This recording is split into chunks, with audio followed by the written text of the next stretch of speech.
Hello. This week, we dive into the who, what, where of your podcast hosts. We dive into some of our hunting and fishing background and recount some stories from our outdoor past. Yep, we'll be recalling some of our outdoor origin stories, like birthday fishing trips to the local pond, my favorite beer for outdoor adventures, and how a hunting trip to Western Pennsylvania can help you pass your college senior year creative writing seminar. So, if these outdoor adventures are up your alley, make sure to follow us on Instagram at EC underscore hunt fish hike underscore pod. And subscribe to the podcast and make sure you never miss a story. All right, thanks for listening, and without further ado, let's get into the episode.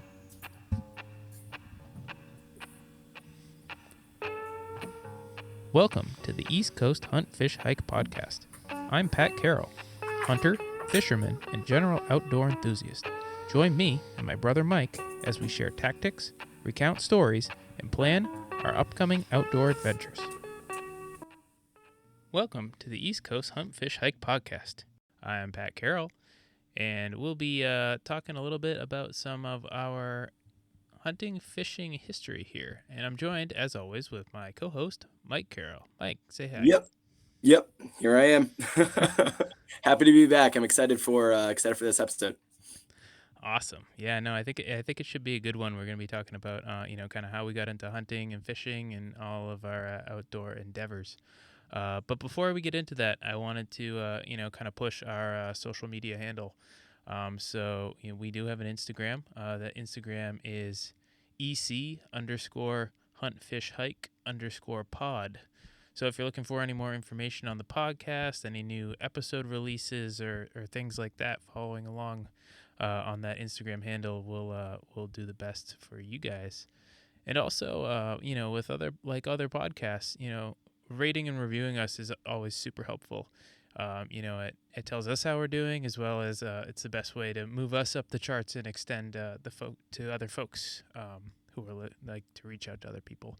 So Yeah. please rate and review, give us those 5 stars. It'd be super helpful to help us reach other folks.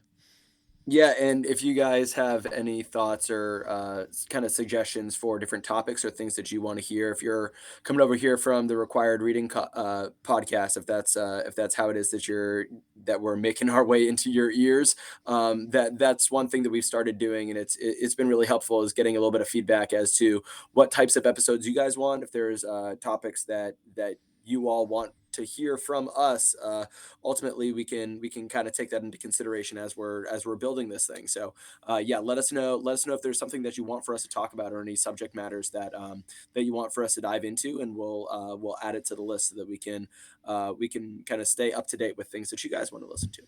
Yeah, absolutely.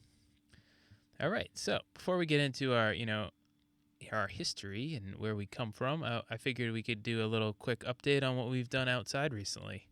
Mike, I told you a little bit about this, but over this past weekend, the in-law or my parents came over, watched the kiddos a little bit, and my wife and I got a chance to get out and go night skiing, I which know, it is sounds so awesome. yeah, it's super. It was a lot of fun. Habitually I've been a snowboarder growing up, but I wanted to, I learned how to ski originally, and then I transitioned into snowboarding because it was cool and it was fun. But with having little kids and wanting to teach them how to ski, I decided that I'm gonna transition back into skiing. So this was kind of like my first real, endeavor skiing in a while. So it was kind of fun to get back on the skis. Mike, I actually used your skis, which Yeah. you left at my house for a little bit. I'm Um, glad that they're getting some good use. I'm but glad they're getting some good you use. know they rode pretty well. The first couple runs, I was a little bit nervous, I guess. Yeah. Just because I haven't been on skis before, it's kind of a bit of a foreign feeling. But after like 4 or 5 runs, I was like, oh yeah, no, I remember what this is like. And Yeah. it's the first time I'd given skiing a solid like multiple hour try, and it Yeah. was a lot of fun. I'm not gonna lie. Good. Like I was having just as much fun tearing it up on the skis as I usually do with the snowboard. Now I'm not as That's advanced so on good the to hear. snowboard, not as Yeah, advanced on the skis as I am with the snowboard, but I'm getting there, and I think it's gonna be a lot of fun, yeah. making that transition. And Yeah, I actually, know. I know I used your skis for this past one, but I'm actually I'm gonna buy a set of skis so that. And no, that's awesome. A couple of things on that, Pat. One, those skis are fast. Those are fast skis, if I remember correctly. So they were, gosh, I got them at this point. It was over a decade ago. But I'm glad that you're getting good use. No, my kind of history with skiing and snowboarding, it kind of is very similar to yours. I was always following your footsteps, Pat. Whether it was in sports or whether it was in snowboarding and kind of outdoor stuff and things of that nature, especially kind of like growing up in like seventh, eighth, ninth grade.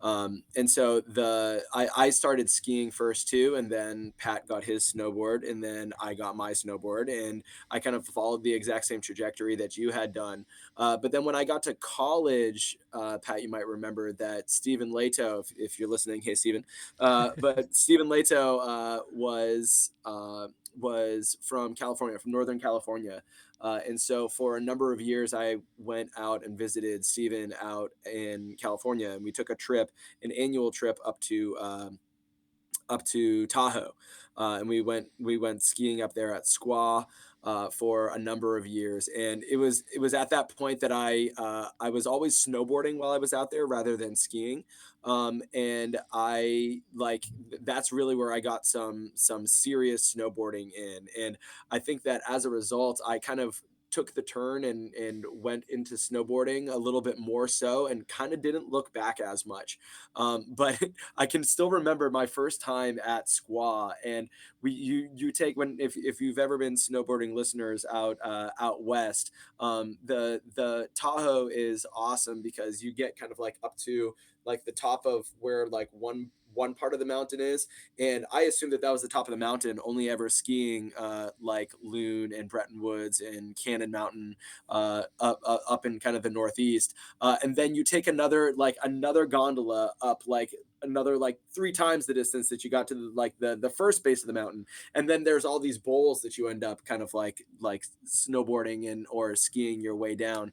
So I had so much fun when I would go out west and snowboard out in California, that when I came back and I got a set of skis and went skiing a couple of times, we would always have our New Year's trip, Pat, and so that would be one time where I was kind of like splitting my time between snowboarding sometimes, skiing sometimes, but I got to the point where it's like every time that I was skiing was a trip that I wasn't taking snowboarding, Hmm. and so I could ski and I was a good skier, but I think that I enjoyed snowboarding. I definitely enjoyed snowboarding more, especially after those California trips. So that kind of transitioned into the same thing now with water skiing and wakeboarding, which is actually something that I do way more than I ski. I might get up in New England once, like if we happen to take that trip up into the Northeast, up into the New Hampshire mountains, I might end up taking a like a skiing or a snowboarding trip once a year. But every year when we go up to the lake over the summer, I'm like wakeboarding every other day, and Yeah. going out for as long of trips as my father-in-law will let me. So it's well, I shouldn't say that. It's basically either as long as he'll let me or until I try to jump over the wake, and that inevitably ends very poorly. But no, I kind of find myself in the same boat with skiing and snowboarding, where it's like I really I think I prefer snowboarding, even though I can ski and I'm a good skier. I just prefer the snowboarding, and I finish up on the slopes after a day of skiing, and it's just like, yeah, that was fun, but I could have done that. Like imagine all the fun that I could have had snowboarding, right? I think it's kind of that like eternal optimist in me, but nevertheless, I've seen the same thing kind of with wakeboarding as well. But I'm so glad that that you got up on the skis, Pat, and that you were able to put them to good use. Yeah, absolutely. And I was kind of in the same boat for a while as far as, never wanting to miss that day of snowboarding to go skiing. And this is the first time I like truly just committed to it, said, okay, all day I'm gonna ski. And I Mm. really did find that I had I mean, maybe not quite as much, but just about as much fun on the skis as I would have on the Yeah, snowboard, which yeah, was, kind of a pleasant surprise, I would say. yeah. Um, Awesome. but the great or an interesting thing that followed is so we skied that it was like a Saturday night, and on Sunday we were going ice skating for the first time with our kiddos. So my legs were so sore. I was trying to ice skate, and I don't do a whole lot of ice skating either, right? I pulled the ice skates out of the basement, and hit the ice. And let me tell you, my legs were so sore that day after ice skating that it was hard to walk the following Yeah, day. But yeah, still a lot of fun. Good to get outside with the kiddos, have some fun. The girls did great, yeah, hitting the ice for the first time on the rental skates. But it was a good time. We had a good time. yeah. Oh, that's awesome. That's so good. But Yeah. yeah, Mike, any other outdoor activities you want to No, there hasn't been that much. I mean, our weather is kinda changing down here from being I mean, we had, like, ice and snow, like, 2 weeks ago, and then today it was 72 degrees as the high. So, Oh like, my the goodness. weather now it's like high 30s in the mornings, and then it gets up to, like, the, like, 70s in the afternoon. It's like it's like a different planet. It's crazy. Wow. It was unseasonably cold. Now it's been kind of unseasonably warm this last week or so. So the outdoor stuff, not quite as much. I had a chance to do a little bit of cooking out, but aside from that, it hasn't been haven't been able to get out on the kayak and get fishing or anything like that. Though with a little bit of warmer weather here, that's kind of around the corner. So I'm looking forward to if things stay a little bit more on the unseasonably warm side of things, I might be able to take an early personal day and make my way out onto the lake. But no, not too much to report here in terms of outdoor stuff. But we've been kind of going on when the weather gets nicer. We've been going on some like daily walks just as a family, and that's been right after school. So that's been kind of nice. I'm out of season in terms of coaching, so kind of frees things up to be able to go on a little bit of walking around the neighborhoods and stuff like that, but nothing too crazy in terms of outdoor stuff. Nice. That's great. All right. So we're gonna jump into kind of a little bit of our outdoor background. So give a little bit of history on why we love hunting, fishing, and generally just being outdoors. Yeah. So I guess I'll start giving us just a little background on family. So obviously me and Mike are brothers, and we grew up in a hunting family. So our Hmm. dad hunted, grandfather hunted, uncles all were hunters. My grandparents are originally from Pennsylvania, and for those listeners who are familiar, Pennsylvania has a huge hunting history. So habitually schools would be off from school for opening day. You'd see everybody would be in the woods during hunting season, at least during the gun hunting season. And that was the same for my relatives that were in Pennsylvania as well. Pretty much anybody who was old enough to be in the woods during hunting season was pretty much in the woods, and that was pretty cool. Our grandfather has a camp Hmm. up in northwest Pennsylvania. We kind of always just call it the camp. Hmm. And growing up in this family, we'd go to the camp during the summer. We'd go during like 4th of July, visit with all of the aunts and uncles. Yeah. We'd do some like hiking around in there, which was pretty fun. And Yeah, and the kind of just adding on to that, Pat, yeah, when you're talking about going and seeing the relatives, I think that they need to know that Nana Carol was one of how many was she? I think it was like 13 or something like that yeah. in terms Mhm. of Nana Carol's our grandmother on our dad's side, the family that kind of like inherited this hunting camp was one of 13 kids. So this is a lot of family, and and a lot of them kind of stayed around Northwest Pennsylvania. And so when we would have these gatherings for the 4th of July, I mean, I have memories of Uncle Busty and Uncle Frankie, our great uncles that would kind of like make the trip to the camp every 4th of July. And it's like it's not that, like, thinking back, Pat, it's not that big of a camp. It's No. like you've got like the cots and everything that are up on the top floor. It's really just like a one floor camp, and we were cramming so many relatives Oh into yeah. that camp. And as Pat's alluding to, on like opening day in deer hunting season or in buck hunting season, it would like the all of the cots would be full when the camp was kind of like at its heyday. And but for us, being too young really to go out and make our way into the woods or make our way into any sort of hunting, our trips were typically over the summer. So we would go over the 4th of July every year. It would be kind of like a Carol side family reunion where we'd see a lot of aunts and uncles that we wouldn't see in basically any other time besides around the 4th of July. But it's in the sticks. It is back roads, it is gravel roads. I mean, it's in the middle of the woods. And as a result, like, there's not a lot to do besides, I mean, I have lots of memories of dad like going out and chopping wood and taking down some trees, and we would be playing cards and playing under the blanket and playing cards up on kind of like the porch, because there wasn't enough room in the camp. Everybody kind of like spread out, and we would have like a big picnic and stuff outside. And those are some fond memories growing up. But yeah, so for us it was a lot more of kind of like that family camaraderie growing up, more so than the actual physical hunting trip, until we finally had a chance, Pat. And I'll let you tee that off to go on the hunting trip. And I'll just say, Pat and I had a chance the first year that we both went. It was just fortuitous. And I guess I'll say my side of it, Pat.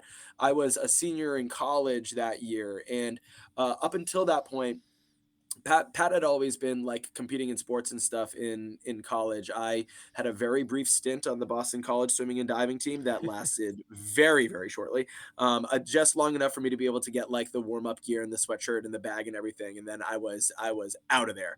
And honestly, it was the quickest ever stint in like a Division 1 swimming and diving program ever. Uh, but but uh, but as a result, like, I wasn't as tied down to like a sports team or a sports calendar, whereas Pat was. And so my senior year of college, Pat had been out of college for a couple of years, and I went to Boston College. And my senior year, because we were able to kind of like pick our classes, and we were kind of able to orchestrate our own classes, pretty much like designing whichever class it is that you want to take, you can as a senior. And I was fortunate enough that I had taken care of all of my requirements and everything. So for me, I was able to kind of orchestrate my schedule so that my first class that I would need to be back for wasn't until like Tuesday afternoon. And if I missed that class, I could come back on the Wednesday after opening day, after having just missed one class. And so I went and talked to my professor about whether or not this was going to be a possibility. And when it looked like it was going to be a possibility, Pat and I, where we had the phone calls, is like, are we really going to try and make this happen? Now, neither of us had our hunting licenses, so we were going to be walking the woods, and we were going to be going up for the experience of it. But I talked to my professor about missing that class, and all she asked me to do is just do a little bit of writing while I was there. And I actually ended up, as I was there, writing a piece that I ended up submitting for the class. It was entitled the sausages at the Neptune Diner taste like shit. That was the name of the piece that I ended up writing. I was reading a lot of Chuck Klosterman like social commentary at the time, so try not to judge me too much on the title. But it was a really cool piece, and sometimes I even go back and kind of like revisit that piece, because it was an immersion journalism class that I was writing for. And so there's so much about kind of like the immersion into this hunting culture and into kind of like the family and the world of, quote, the camp, as we've been saying, that it's a really awesome piece. And now that I've been doing, as you know from listening to the last episode, I do a lot of writing, and I've been getting some things published. I might come back and revisit that one, and see if I might be able to find a publishing home for the sausages. Maybe we'll just narrow it down to that. No, that's not enough.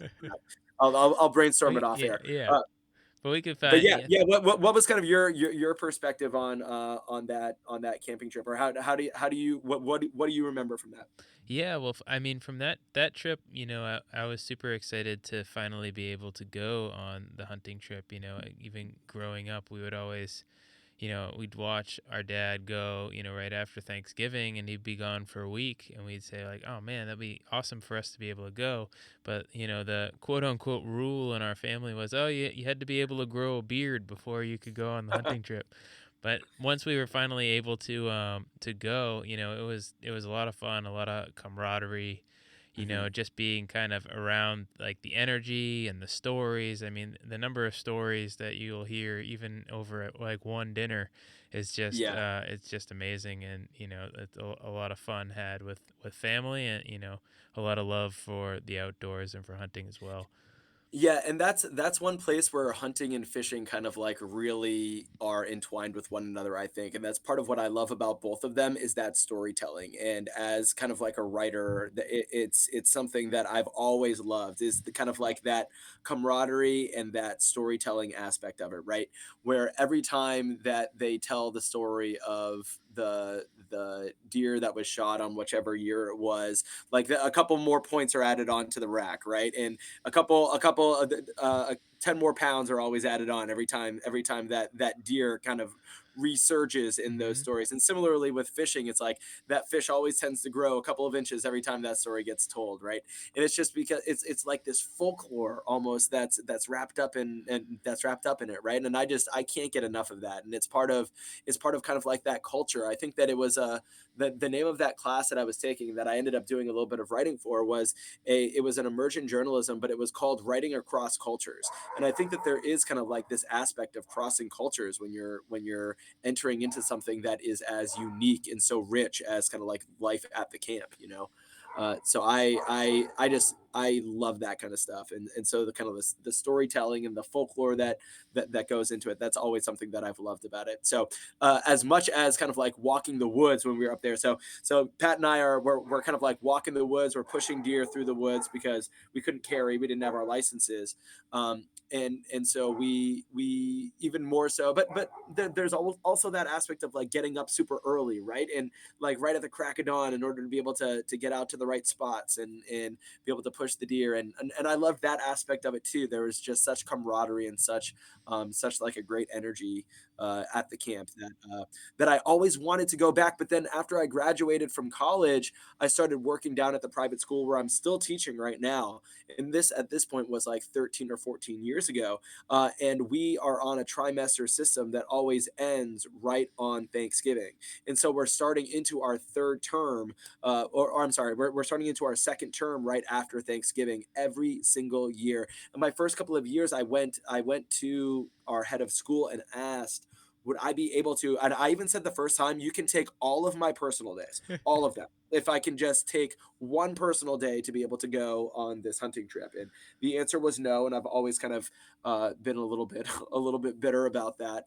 But as a result, kind of the way that the school calendar ends up falling, I haven't been able to go back, and it's something that I certainly miss, and it's every year. It's kind of I always revisit it, and it's tough because we have that first day of school that we're really not allowed to miss right after Thanksgiving, and so it's always a little bit bittersweet when that time rolls around. You're getting into the next term, just like, man, But I always remember that trip that we took up to the camp that year, and I always look back with fond memories of it. Yeah, absolutely. And you never say never, because I feel like as we move forward, I got visions of us being able to do another camp trip. Maybe not over gun season, but maybe over a different portion of the year Yeah. that I Hmm. think would be Hmm. equally as much fun.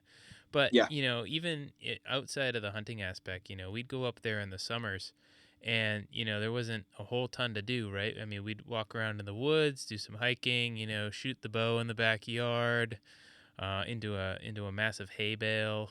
Hmm. Try go out in the woods on the power lines and see if we could find any deer in the mornings. That was the kind of things that we were doing up at the camp.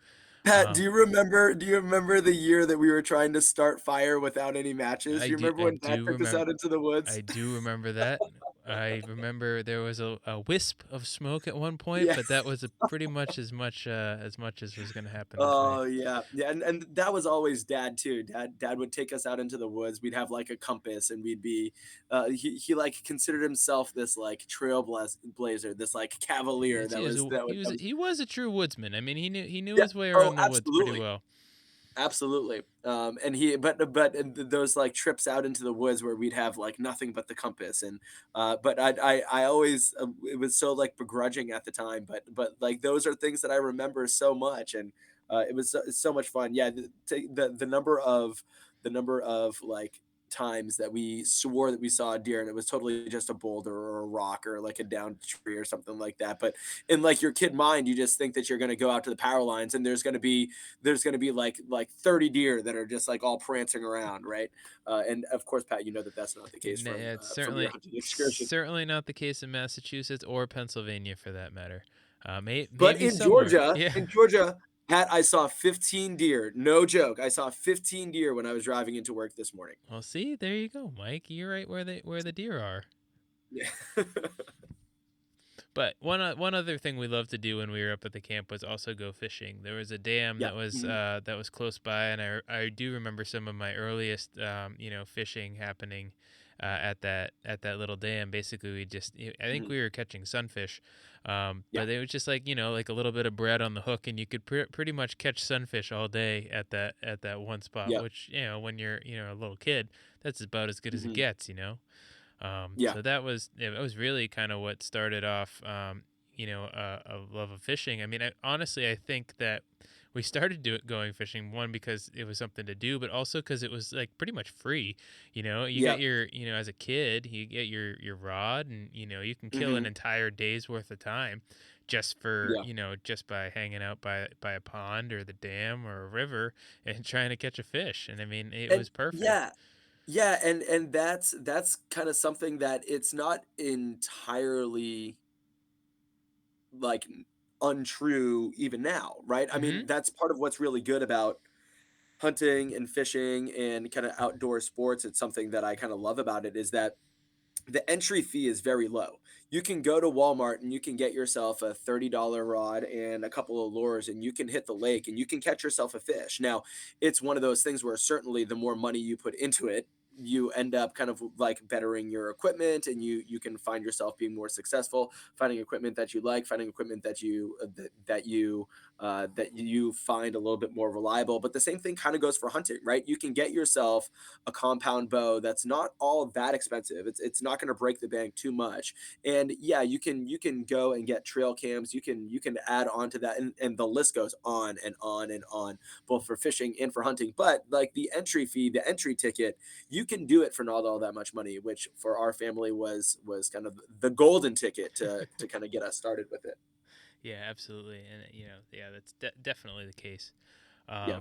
But yeah, no, I mean, continuing to on my fishing growth, right? I remember one year I visited a friend up at Lake Winnipesaukee, and we were their house, the place they were renting, was right on the lake. There was like a dock that went right into the water, and we just got some lures, and or at first we were trying to fish off there and weren't catching a whole bunch. And I remember we went with my dad, and we went to Walmart, and we talked to the guy at the working the fishing aisle at Walmart. He's like, all right, we're fishing Winnipesaukee, and right now, what do we go and what do we buy? And he's like, oh, you need this lure, which is like this little rubber worm, and you need these hooks, and you got to hook it exactly like this, and if you do that, you're gonna catch fish all night. And we were like, all right, well, let's do it. So we bought these worms. They're called kanamis. They're like just a soft bait, like a soft tube worm type deal. Hmm. And we Texas rigged them, and we fished them that night. And I remember putting, I would say, at least five, maybe more, like 1 foot plus, like largemouth bass on the dock in like probably about an hour. Yeah. And it was from Yeah. there, man, I was hooked. There was nothing that was Yeah. stopping me from there. I was out there every single minute that I could trying to catch more fish. And that night they were feeding like crazy, right? It was like just at their feeding time, so we caught a ton of fish that night. And the rest of the night, yeah, you did catch one or two, but it wasn't like as crazy. But I just remember Mhm. being, lit up and ready to go with that because that was so Yeah. much fun. And I do, I still use those exact baits with those that same hook method a lot Yep. when I'm fishing Mhm. largemouth because it does tend to work pretty good. It doesn't get caught in the weeds, and it's a good one. Yeah. But No, yeah, that's the yeah, I feel like you find something that kind of, like, works, and once you do, you're just, like, devoted to it, It's like, this is now, like, the thing that I'm gonna do, and then you kind of, like, grow in your fishing a little bit, and you realize that part of the fun is finding some of those lures or finding that type of bait that's going to be successful those different waters based off of the different types of fish that you're trying to catch. And it's funny, Pat, because when you came, Pat, a couple of years ago came down to the to my father-in-law's lake house, and we had a chance to be able to take the fishing boat out. And this at this point, Pat, must have been like 6 years ago or something like that. yeah. It's been a little while. And Pat was fishing with a fake worm. And uh, my memory is pretty good, and my father-in-law's memory is pretty good too. And every time that we go by this one spot on Lake Kiwi where Pat ended up catching off of a fake worm, he Texas rigged it just like he was talking about, and he ended up casting over towards kind of like a rocky point, like right over by kind of like a shallow plateau. He ended up kind of it was in this perfect spot, right underneath like a couple of overhanging trees. It was right in the evening, and Pack ended up catching probably like a 13-inch fish, maybe 12, 13 inches. It was a good sized fish, but my father-in-law still always talks about the fact that my brother caught a fish. And we'd like take some uncles or some aunts or some cousins and stuff, that Nick, my father-in-law, would take out, and he'd be like, oh, that's where Mike's brother ended up catching that fish off of that fake worm. And so it's one of those things where we fish so much more with like with minnows and with some Rapala lures. And we very rarely end up using fake worms. And so it's just funny that he remembers it, and I certainly remember it too, because that was the first fish that I ever saw you catch, Pat, because Oh you were yeah. you were with your friends at and we can get into the story now if you want, but you were with your friends in up on that Lake Winnipesaukee trip. Hmm. And so you and Dad, when we went to Rhode Island to visit our great Aunt Marie, Hmm. you went right back to Walmart, and you got the exact same fake worms. You got the Konami lures. You Texas rigged them, I did. and then we were fishing for the day. It was right around Newport, Rhode Island. There's these like little fishing holes that we ended up going to right around Newport, Rhode Island. And Pat, I'll let you kind of take it from there to tell the start of that story. Yeah, I mean, I can certainly tell my side, and Mike can tell his. But so we were, I believe our mom was kind of doing some museum tour viewing or something like that with our aunt, because, that's what we were, down there to spend time, and my mom loves to, kind of do those kind of fun museumy type things. But that left the boys kind of, together, not really, Yeah. not with not as much to do. And Dad was taking us all around trying to find fishing spots for us to go. We'd be like little, and I honestly, this is before the Google Map times, right? So I mean, basically, Mhm. we'd be we went to Walmart. I'm sure we talked to the guy, and he said, "Hey, why don't you check out this spot?" And we'd go to that Mhm. spot, and we might have luck, and we might not, but it was pretty variable depending on the day. But I remember we ended up going down. And this is just my memory, and this is from a long time ago. We ended up like kind of pulling down this like unpaved grassy road that was like bushes on all sides, and it Yep. came Yep. down to Yep. this Yep. like little pond. And like calling it a pond is like It's an insult to ponds. it is such an insult to ponds. This was more of a puddle than a pond. Yeah. And and it was like this area like maybe 10 yards wide that you could like stand and cast. and it was such a tiny thing. And I was like, I don't think there's any fish in here, but we had the time, and Dad was the one who was driving the car, so we were like, all right, well, we'll give it a little bit of time and see what happens. I remember like casting, and it was like pretty weedy, but the Texas rig does a decent job of not getting hooked on stuff.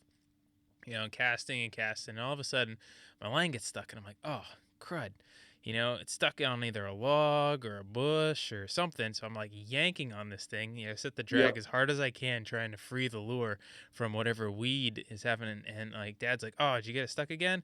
I was like, yeah, it's stuck again. I'm pulling on this thing, trying to get it up. And then all of a sudden, I see this big fish jump out of the water. Yep. And I'm like, Yep. wait a minute, that's not hooked on anything. There's a fish on that line. So we Yeah. end up reeling this fish in, and I it swear that that jump, if you're listening at home, that jump like cleared the reeds. There were like these reeds that were right across like the top of the water. There were like these lily pads and stuff. And this fish like totally cleared the reeds. And the fact that it stayed on the line after clearing the water like that, now I know from like doing a lot of fishing, and a lot of times like you'll get that big jump. And if you don't keep that tension on the line, you end up losing that fish, right? And so the fact that you were able to keep that fish on the line as a result, as you're like yanking on this I thing was because pretty you think it's convinced it caught in the was in a, reeds. I was pretty convinced it was in a log. I didn't think We all were. We all were. Yeah. We should have trusted the Texas rigging. That was Yeah, our there you that was go. our mistake, because we didn't trust the Texas rigging. But yeah, so I end up reeling this thing in, and I mean, for me, it's huge. I mean, it was Yeah. certainly at the time the biggest fish I'd ever caught. Yeah. And we were like, all right, what are we gonna do with this thing? And my dad, he had a Rubbermaid tub in the back of the truck, so we pulled Yeah. that in and filled it up with some water and put the fish in there while we were just trying to decide if this was something that we wanted to keep, or if we were gonna Yeah. be end up throwing it back. Yeah. Ultimately, we decided that we were going to be throwing it back. What were we gonna do with it, right? So we Yeah. threw them back in the water, and now we just have the stories to tell. But boy, that was certainly one of the Yeah. fishing memories that I remember the most, and I Yeah, think it's still one of absolutely. the bigger fish that I've caught.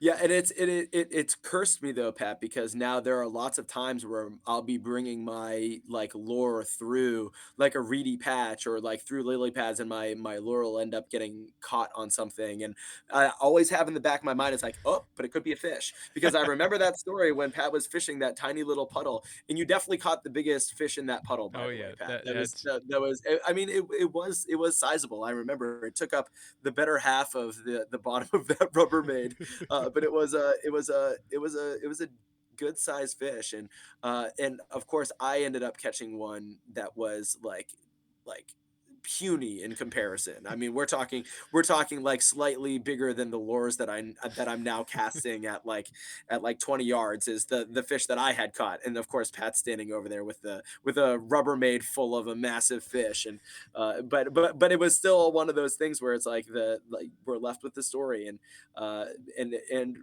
I remember it so well. It's so funny because like now today's day and age, like you kind of like snap the picture of it, but we didn't have like cell phones that had cameras on Mhm. them at the time. Mom was always the one that had the camera on her, and she was off at the museum, so it was kind of this perfect storm to have something that's really just the memory that you're left with, which was cool. Yeah, absolutely. But yeah, I mean that can you kind of just continued the love for fishing. I mean, then moving into like high school years, we had a pond that was right down the street from our house that if we caught a free afternoon in the summer, Mhm. we'd walk down there, fish a little bit and then maybe walk back. But it was a lot of good fun for us. Yeah, and that was like quite literally walking distance from our house. It was less than a mile, and that's where a lot of my love for fishing actually started. On my 21st birthday, actually, I went with Pup Up with our grandfather, the same grandfather actually that owns that hunting camp out in western Pennsylvania. I went with him to an Irish restaurant. I just come back from my time studying abroad in Ireland, and while I was there, I fell in love with Irish food, Irish culture, and Irish beer. And so my grandfather on my actual 21st birthday brought me to an Irish pub that he really wanted to go to with me. I had a Smittix on my 21st birthday with my Irish grandfather. And then I went home and I had kind of like the afternoon to myself. And so I texted my friend Ryan Harding, who, Pat, I'm not sure if you know this, but like last week he actually just got engaged. So Oh, no way. congrats That's to Ryan awesome. Harding if you're Congrats, listening. Ryan. But yeah, I texted my friend Ryan, and he ended up walking down. He lived right around the corner from our house, and he ended up walking down. And what I loved about that was that it was so close; it was walking distance, and that we could kind of like set up the lounge chairs. And where the way that I did a lot of fishing there was I would use a lot of kind of like worms that I would kind of just dig out of the ground, but I used a lot of bobbers so that I'd be able to kind of like cast with a live worm on the end of a bobber, and I'd cast into the pond from the shore, and then I'd be able to sit back and relax and crack open one of my fishing beers, which was Old Chub, which is a Scotch ale, and I would Ryan Harding and I on my 21st birthday shared a 6 pack of Old Chub, and it was awesome. It was great, and that's how I did a lot of my fishing was with quite a bit more drinking than actually fishing, but with the bobbers and with the live worm doing a lot of the work for me, it kind of let me sit back, relax, and I over the course of that summer caught maybe like 3 or 4 fish from that pond. I remember one day, Pat, you and I were down there. We were just casting from the shores. And we had walked down, which meant that I probably had my fair share of old chubs. And we ended up catching a fish, and we couldn't get it off the line. I can't remember like what the deal was with our pliers or Yeah, what it ended up I think being. it swallowed. I think it swallowed the hook. Yeah, it swallowed the hook, and so we weren't able to get it off the line, and so we kind of like left it in the water, and we're like, we'll see what it ends up doing here, and whether we're able to kind of like readdress it and see if we can get it out, see if it'll kind of spit it out on its own, or see if we might be able to get it out. We kind of like left it in the shallows, and then it died. So we ended up bringing it home, and that was probably the first. I think that was the first time that I actually like ate something that I caught. And that is something that I really love about fishing too, is that I love fish. Pat, I'm not sure if you remember, but growing up, like whenever our mom would help out with like things like helping with costumes for the school play and stuff like that, we'd always have the different teachers and stuff that would ask like, well, where does your mom like to fit like to not like to fish. Mom didn't like to fish, but where does your mom like to like have a good dinner out? Like what's a good restaurant? And there was a restaurant in our hometown called Joe Fish, and so I loved seafood. I loved seafood. We would go out to steak dinners, and I would get swordfish because I loved or like baked haddock because I just loved seafood growing up. So I'd always tell like the anybody that was interested in where my mom wanted to eat. Well, she loves Joe Fish. Why? Because then we'd end up going out to Joe Fish with mom. But I loved fish growing up, and so that ability to be able to take it from the lake right to the plate. Pat and I ended up kind of like filleting. I'm sure we like looked up on our like desktop computer because laptops weren't as much of a thing. I guess they were. That we must have looked up Yeah, on like our family laptop, yeah, like how to fillet a fish, and so we ended up like gutting and filleting the fish. And I mean the size of the like it was like a couple of bites, but it was good. yeah. It It was was good. good. I still remember that fish, and it was a I think it was a smallmouth bass, but it was good. It was good. And so not only was it an activity that I really like to do, not only was it something that I could do while having myself a couple of old chubs, but it was also something that I could get some food that I really liked out of it too. And now my love of fishing has grown right alongside my love of cooking. I love to cook, and so being able to kind of like prepare meals and based off of the fish that it is that I'm catching is just kind of another added aspect to it that I love so much. Yeah, absolutely. Totally agree with all that. I mean, yeah, it was one of the first. I think when we were up at Winnipesaukee catching those fish, we cooked up some of those, and they were all equally delicious. Which is why when we caught that one and it died, I was like, okay, we're gonna bring this home and cook it up Yeah. because I knew I hadn't filleted them before. I think that was the first time I personally filleted it, but I Mhm. knew what they tasted like, and it was and they were real good. Um, Yeah.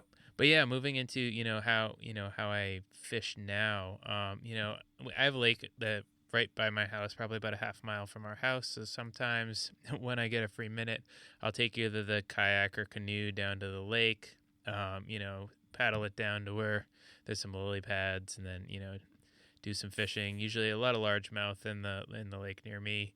Um, every summer we go up to a beach up in Maine, and I'll do a lot of either surf casting or casting off the rocks. Still trying to catch that striper that's of legal limit. So, up in New England, you have to the if you catch a striper, it has to be, I think it's with between 28 and 32 inches, in order for it to be a keeper, and that's just to maintain the right age gaps and stuff for the fish to keep it as a healthy Mhm. population. But I've caught an 18-inch fish. I've caught a 24-inch fish, but I have not caught one that is Nice. that is legal size yet. So I'm still waiting to do that. And then when it's cold enough, I'll try and get out on the lake nearby and do some ice fishing. I've done it a couple times. Mhm. I haven't caught anything, but winters have been warmer in this area recently, so the lake tends to not ice over as much as it used to. So ice fishing opportunities have been a little limited recently, but still try and get out there, once every season and try and do a little bit of fishing. Yeah. Yeah, for sure. For me, a lot of, and I know I mentioned this on the last podcast, but I think that it's worth kind of mentioning again as we're recapping the kind of where that fishing has brought us now. I do a lot of the fishing that I do is over the summer. It's up at the family lake house up at Lake Kiwi. But I do now that I've got myself my own kayak. A lot of times I'll take some time, some weekend times, or take some time off of work and go up to Lake Lanier, which is probably about 45 or 50 minutes of a drive, but it's a very big lake, and it's got some good fish there. So I'll take a day off of work sometimes and make my way up to Lanier. And then during the summers, Hartwell is also a place that we end up taking those guided fishing trips. And Hartwell is twice as deep as Lake Kiwi and considerably deeper than Lake Lanier. And so Hartwell is a place where I do a lot of kind of like guided fishing. And I know last time I was talking a little bit about how I do like those guided trips because I mean, there's nothing like when you've got five people that are on the boat and all five of you are reeling in fish that you're going to be keeping that are all like over 2 feet, and it's like such a thrill, and it's so awesome. But part of me misses kind of that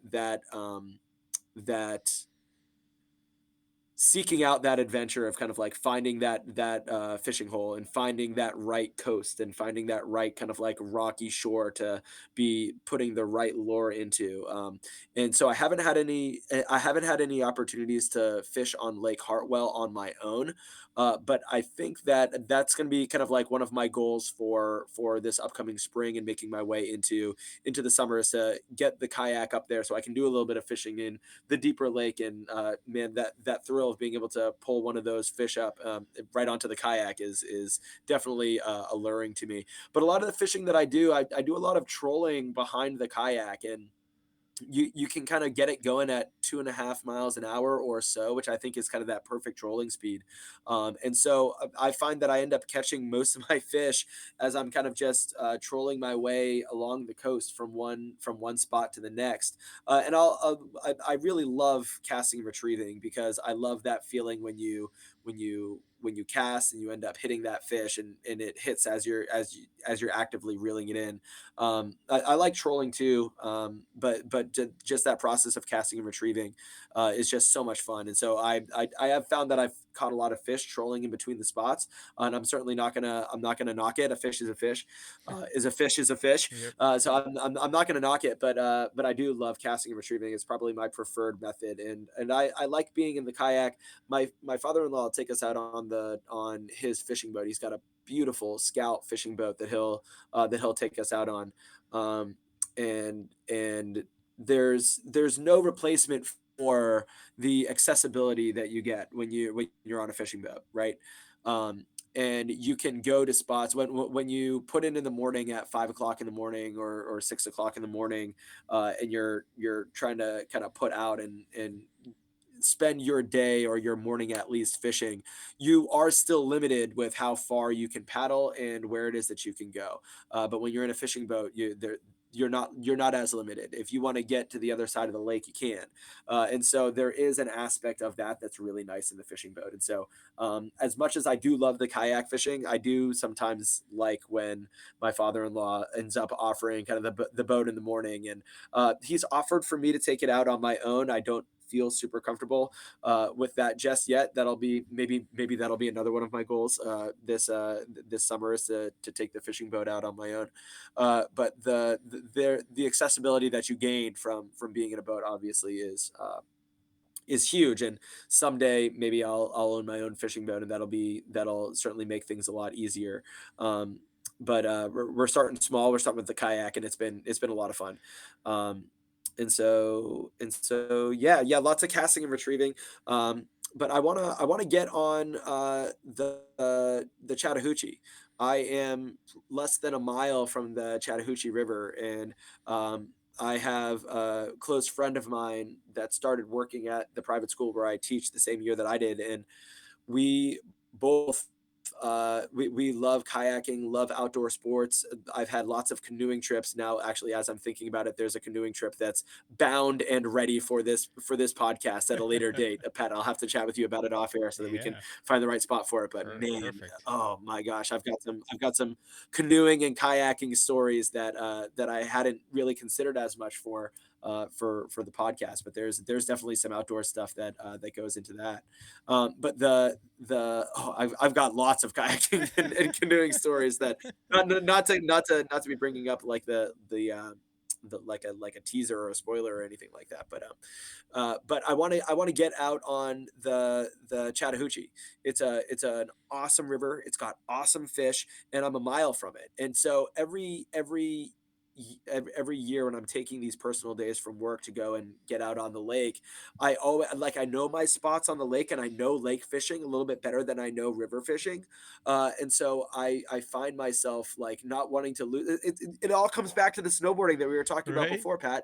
It's like I don't want to lose the day. I don't want to lose the day or the morning or those precious morning hours by fishing a spot in the river that I don't know as well, when I could be spending that time on the lake in spots that I know, like catching more fish, And so it's always kind of like the grass is always greener type Yep. of a situation. But I got the kayak so that I'd be able to have the accessibility to be able to go and get out on the Chattahoochee, because it is so close, and there's like a put in spot that's right down the street from the house. So the Chattahoochee, it's kind of that's I'm already talking about a lot of the goals that I have for this upcoming season, these upcoming months. But I got to get on out on the Chattahoochee, and when I do, you guys listening at home will be the first to hear about it. Absolutely. I'm excited to hear about it. River fishing is not something that I end up doing a whole lot of just because there isn't as many around here, and I haven't had as much luck with them. But I'm excited to hear. I'm excited to hear your stories as you Yeah. take that endeavor for sure. Yeah, if I am successful, I every time that we're going that and I go up north at least once a year, and every time we're going up to kind of like the area where Pat and I live, we're crossing back and forth over the Merrimack River, and I always want to fish the Merrimack River, but I want to get a little bit more used to it fishing the Chattahoochee first. Maybe I'll get a couple of some pro tips, and then Pat and I will hit the Merrimack, and we'll we'll, Hey, we'll there see you what it is go. that we can do. There you go. So yeah, I mean, I think that kind of covers where we started as far as fishing goes. We covered a little bit into the hunting, but I do want to kind of elaborate a little bit more on that. So we got a pretty good story on how we first went to the camp, and we first experienced that. But Mike went that one time, and it was he had a great time, and then he ended up moving down to Georgia. Me maintaining, my life up here in the Northeast, I did continue to go to the camp a handful of times.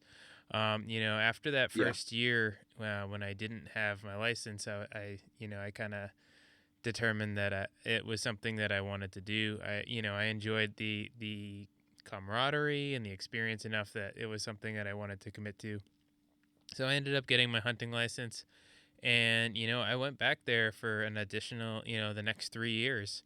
Not for the whole trip, right? So usually, the family would go up for pretty much the entire week. They'd go right after Thanksgiving, drive all night, Thanksgiving night, and get there the next day. Yes.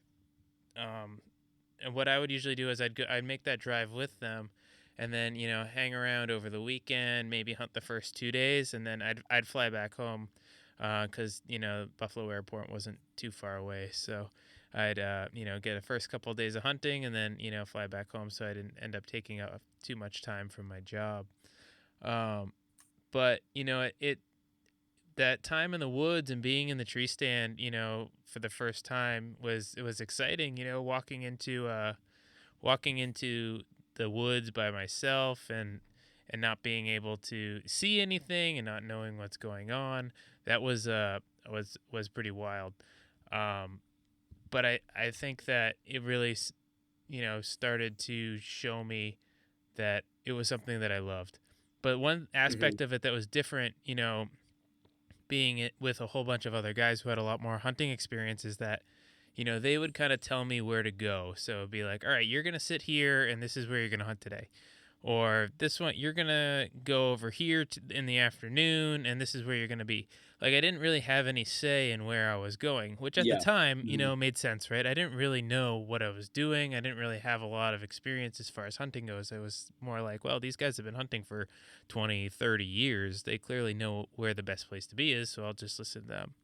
Well, I, hunted there for, yeah, only a couple days each year, but 3 years, and never shot a deer. Now, I got, I saw plenty of does, but, it was still intermittent. I'd see like Yeah. one season I didn't see any deer. Like, I was there Mm. for 4 days in the woods, only two of them hunting, but, I there never saw a single deer the entire time I was there. Yeah. Which, for Pennsylvania isn't like that crazy, but at the time I was kind of like, all right, what's going on here? So that's kind of when I started listening to more hunting podcasts and stuff like that, because it was, I was like, I want to get better at this, and I want to, try and figure out what's going on. And that's really where I started to love the hunting, because it was no longer, okay, yeah, go into the woods, sit where you're told, and wait for the deer to walk by. It was like, all right, how can I figure out where that deer is going to be before he gets there, right? Yeah. How do I know, Yeah. and like what can I do in order to like make my odds better? And that was like Mhm. super fun, because Yeah. it was no longer like just a sit and wait game. It was like a trying to figure out this puzzle game, Yeah. which was awesome. So, I hunted there a few more times, but during that time, I also moved to like a more rural area. So I was living kind of close to Boston, and then I moved probably like 30 or 40 minutes outside of Boston, which is, obviously not rural, but more rural than, Boston is. And Hmm. it allowed an additional opportunity. It allowed me to, kind of look at those suburb areas that have some larger tracts of land that are in the, 1,000, couple hundred acres, and see if there are any hunting opportunities in that area as well. And so I got my Massachusetts hunting license, and I went out and tried to do it. I figured I wasn't seeing a lot of deer in Pennsylvania. It's got to have better odds in Massachusetts, right? Turned out it wasn't as easy as I thought it was going to be, Yeah. which kind of makes sense. I hunted, and I knew absolutely nothing. I was just like walking in the woods. I mean, I knew what deer sign looked like, right? I knew it like deer poop and tracks and rubs and scrapes and all that stuff. I knew what all that stuff was, but I didn't know how to apply it. I didn't know why Yeah. they were making it where they were. I just knew it was there. So I'd, walk in and, set up on where there was a rub or a deer trail and be like, all right, wait for the deer to come. And, I ended up hunting probably 5, 6, 7 different days in Massachusetts and didn't see any deer. I was like, what is going on? So Yeah. narrowed down my tactics a little bit more, and then finally, I'm like, it may not have been the last day of the season, but it was the last day that I was going to be able to hunt that season. I set up in the morning. I sat underneath a tree, and this deer kind of walks by, and I'm like, oh, wait a minute, this deer is doing exactly what I thought he was going to do. He walked Yeah. right down the path that I thought he was going to walk down. He walks down within 10 yards of me, and it's a doe. And I was so sure that I was going to be able to see a buck that year that I didn't buy a doe license.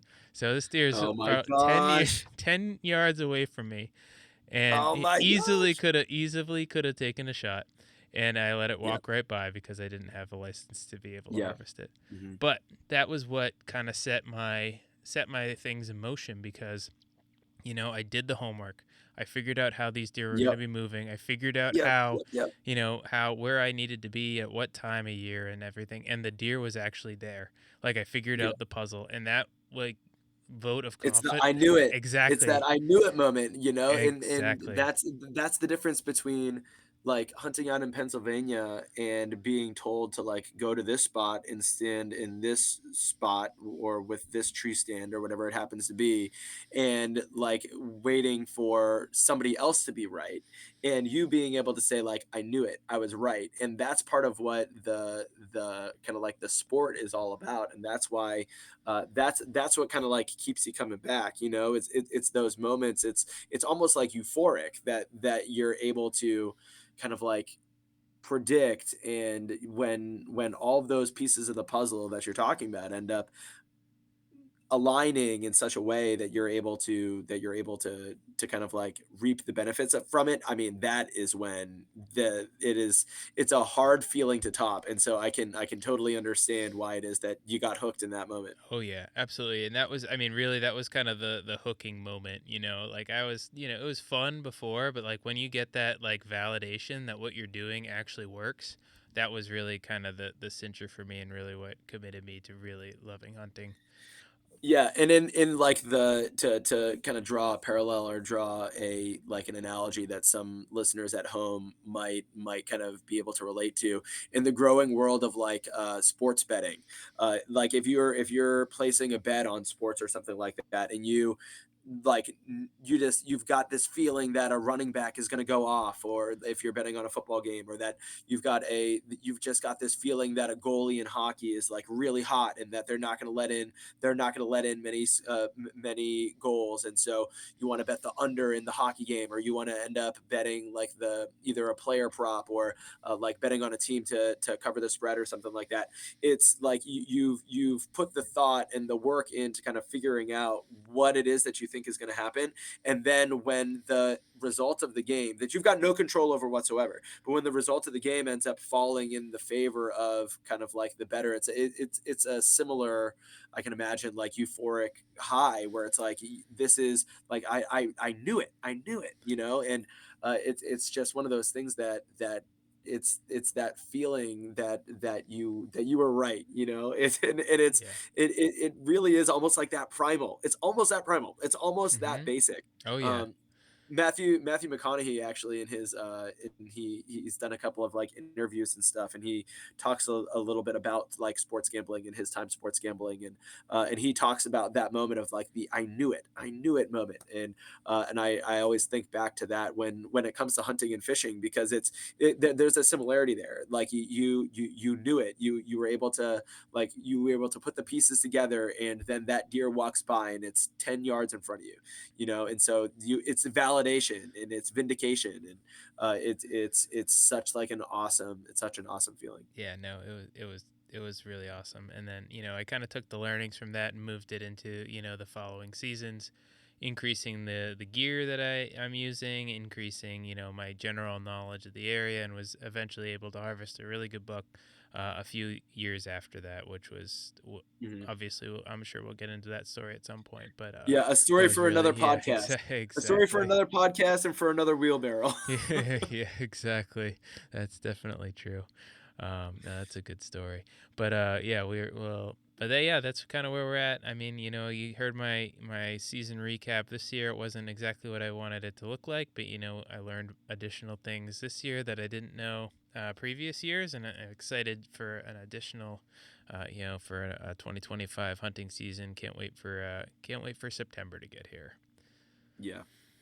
Yeah, and just on my kind of hunting side down here in Georgia, Pat, rightfully so, keeps pestering me to get my hunting license, and this is probably going to end up being the year that I end up doing it. I've got a couple of coworkers that I work with that do go out hunting pretty regularly, and I talk with them sometimes, kind of at at the lunch table. And I always like to kind of like stay up to date. And I've got a one of the grounds workers that is looking to get me some venison. And which is funny, Pat, 'cause Pat and I grew up on venison, and it's one of those things where you can prepare it well, and you can make some stuff that's particularly good. But mom made a pretty good, some of the dishes that mom made pretty well, I think, were like the venison chili. Hmm. You can use some herbs and stuff to really pull out in a good way some of that positive gaminess that ends up coming from the venison.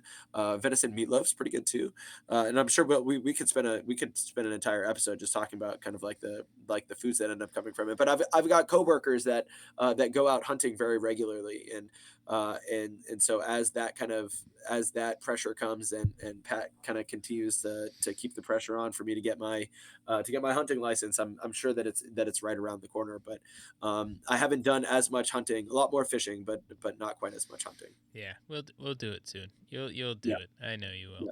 yeah. But yeah, I mean that pretty much recaps our intro to hunting, kind of where we started on that front, and then moving into kind of like hiking and camping. I did a handful of camping adventures growing up, mostly with like Boy Scouts or friends and stuff like that. Mike, I don't know if you remember any of those. Were you involved when we were doing those Boy Scout camping So trips? I wasn't involved in like being in the same troop as you were with Boy Scouts, but I definitely remember going on a couple of those trips with you and Dad, when you were making your way up to probably being like, I don't know, 10, 11 years old. Mm-hmm. So I would have been like 8, 9 years old, and I went on a couple of them too. And the just it's another one of those moments of camaraderie, right? It's the getting around the fire with the storytelling and the roasting of marshmallows. My 3-year-old loves marshmallows, by the way, and so the like anytime that we are even like putting a fire in the fireplace at the house, she's asking if we can roast Oh marshmallows. my And god. that's all thanks to my father-in-law having like the fire pit that he ended up getting for the lake house. R- Actually, this past week, I guess one kind of like outdoorsy thing, if you want to call it that, is I acquired a fire pit. Oh, nice. Uh, but when you guys come down here, I got myself a fire pit to be able to do a little bit of cooking. And we're coming out of the holidays here in the Georgia Carroll household, so we're trying to not spend as much. Try and not spend quite as much money, and so I ended up getting it from there's been this like fire pit that's been on our private school campus, and it's been up against the fence for the last like 2 months or so. Mm-hmm. And I keep driving by it, and I'm not sure why it's there. So I finally asked the head of the grounds crew, and I shot him a text because I used to coach football with him. He's since gone on to coach the lacrosse team, and I shot him a text. I was like, anybody claimed that? Because I'm in the market for one, and I'll go. I'm not beyond going in and pulling my car onto that field and picking it up. And he texted me back and he said that he knows whose it is. It's the defensive coordinator for the varsity team, for the varsity football team. And our football team made a very long run in the Georgia State playoffs this year. They went to the finals at the Benz, at like the Atlanta, at the Atlanta Dome, at Oh, the that's Benz. awesome. And so and I was actually able to be down there on the sidelines, which was super cool. But as a result, every week when they would be doing the tailgating, they had this fire pit that they had just left on campus. And so I had the defensive coordinator's number. I've taught and coached his sons, his daughter. And so I shot him a text and said, "Hey, like it's still on campus. I heard that it might be yours. If it's not, I'm gonna grab it. If it is, like no worries." And he shot me back a text. He said, "Yep, it's mine. You can have it." So I Oh, put it in the nice. back of the car and I brought it back to the house. So I got myself a nice little fire pit. There So you go. that's a nice little bonus, That's nice little great.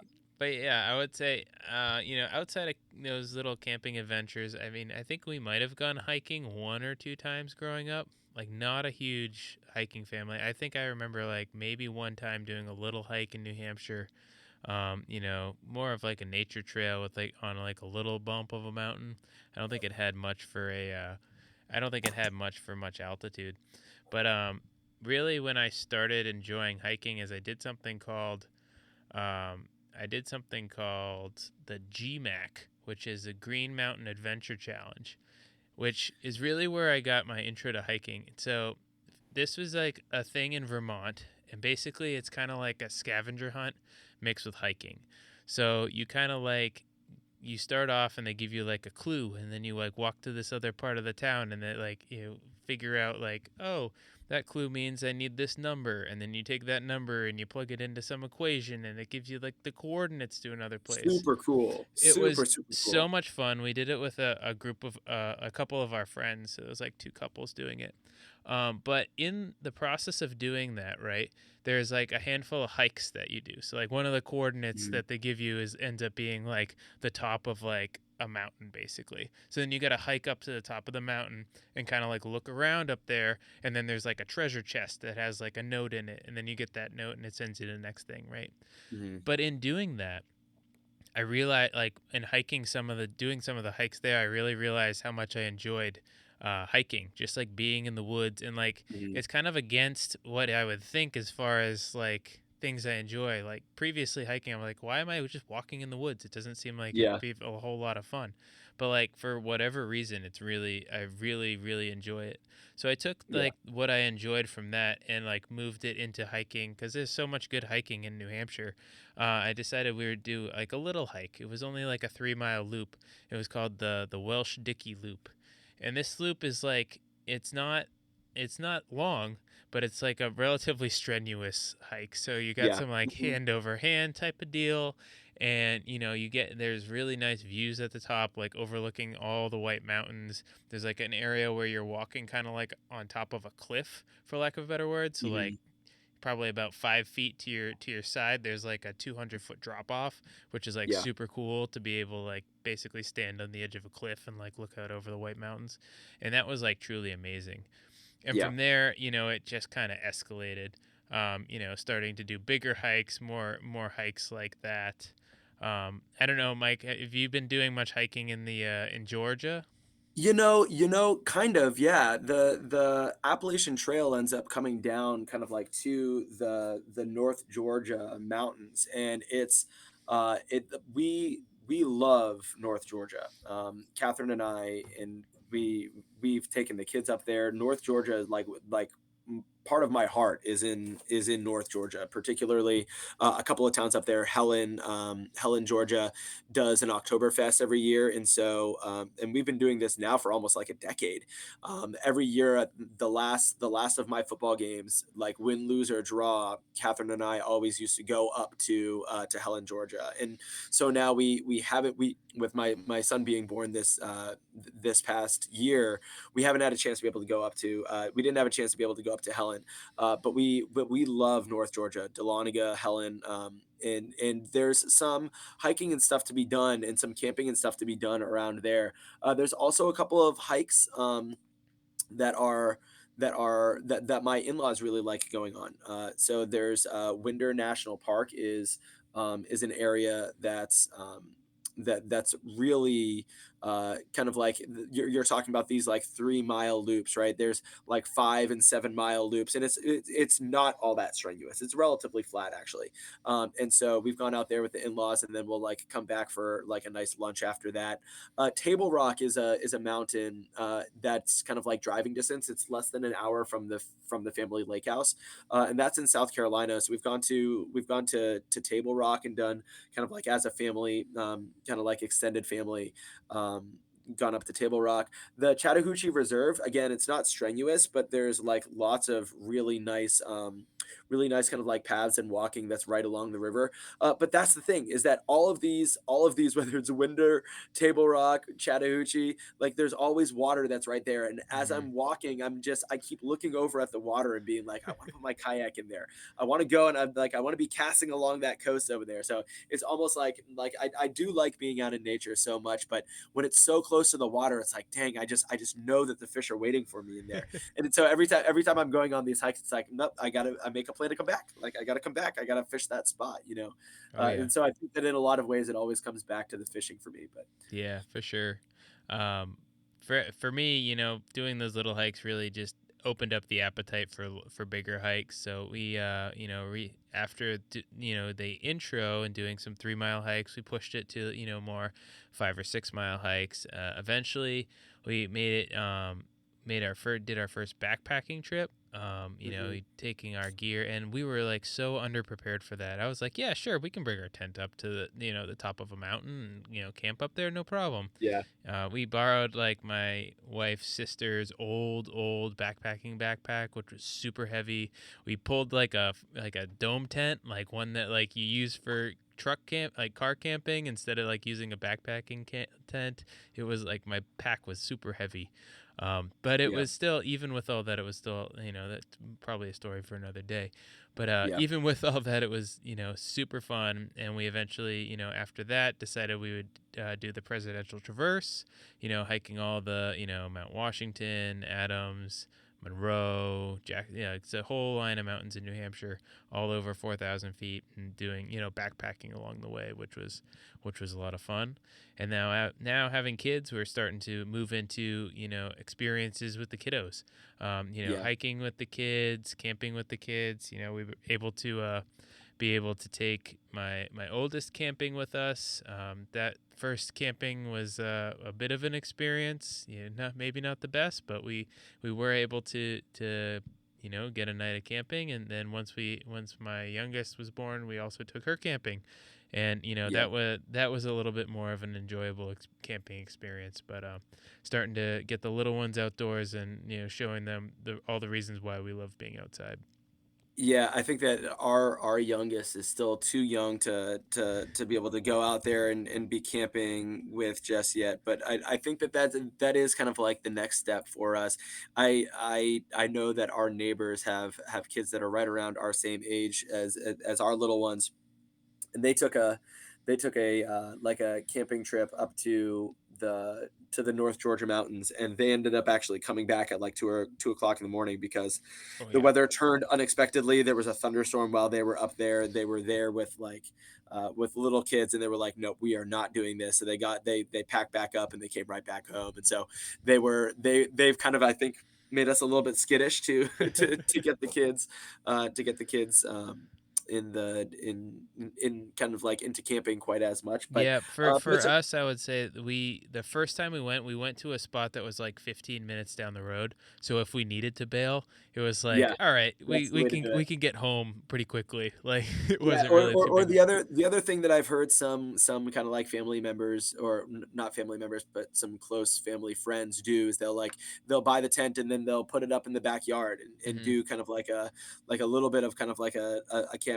Pat, I think I remember doing a little bit of that with dad for like sleepovers when we were Yeah, younger too, and I think that kind of works too. It's another way of kind of getting outdoors, and if you need to, the house is right there. So yeah. that maybe that'll be kind of like a trial run that we'll do at some point. But yeah, we haven't gotten the kids into camping quite as much, but there's spots around to do it for sure. And we've got lots of places up in North Georgia that we'd love to explore and do a little bit more camping. But that's a little bit of what we've done so far. So Nice. Yeah, no, I mean, I think that was great. I mean, I really think we did a good job of highlighting, our history with the outdoors, yeah. and giving a good picture of where we're coming from, and kind of where we're headed. So I think that was really really good. Yeah. Yeah, this has been awesome. I find myself really like looking forward to having a chance to chat with you, Pat, and being able to kind of like reminisce. Feel like we got into like a couple more stories this week than we did the previous episode. So I love these episodes, and we're just gonna keep doing it, guys. So if you're listening at home, I hope that you're enjoying it, because we're certainly enjoying it over here, and we're just gonna keep the stories coming, and hopefully you guys can let us know on the socials what it is that you guys want to hear, and we'll keep dipping our toes into this podcasting world, because man, I'll tell you, I'm really enjoying it. So Yeah, absolutely. Having a lot of fun here talking with you about all these things. Definitely gonna keep giving the stories away, giving you guys what you guys want to hear. I mean, we got plenty more stories, and we hope to continue to generate them as we keep going. Yep. But yeah, I mean, I think that's probably going to be it as far as time for us today. Thank you guys for listening. Keep listening. We'll try and drop some more episodes about tactics and more stories and planning as we move forward onto more additional outdoor adventures. But thank you guys for listening. We really appreciate it. And until next time, get outside, have some fun out there. Thanks, guys.